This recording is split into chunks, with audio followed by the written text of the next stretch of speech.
5 признаков, которые многие женщины замечают слишком поздно.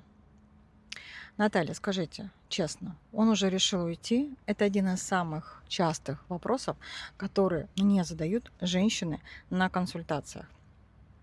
И мой ответ почти всегда один и тот же. Мужчина редко просыпается утром с мыслью «сегодня я уйду». Обычно он удаляется постепенно. Первый признак – ему становится все равно. Как прошел твой день? Второй – он перестает делиться тем, что происходит в его жизни. Третий. Любые разговоры о ваших отношениях заканчиваются одной фразой «не начинай».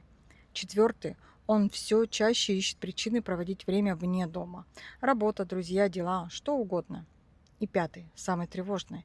Он перестает строить планы, в которых есть слово «мы». Не говорит о совместном отпуске, не обсуждает будущее, будто живет сегодняшним днем. Но знаешь, что важно? Даже эти признаки не означают, что все потеряно. Очень часто это не конец отношений, а сигнал, что кризис стал слишком глубоким, и его больше нельзя игнорировать.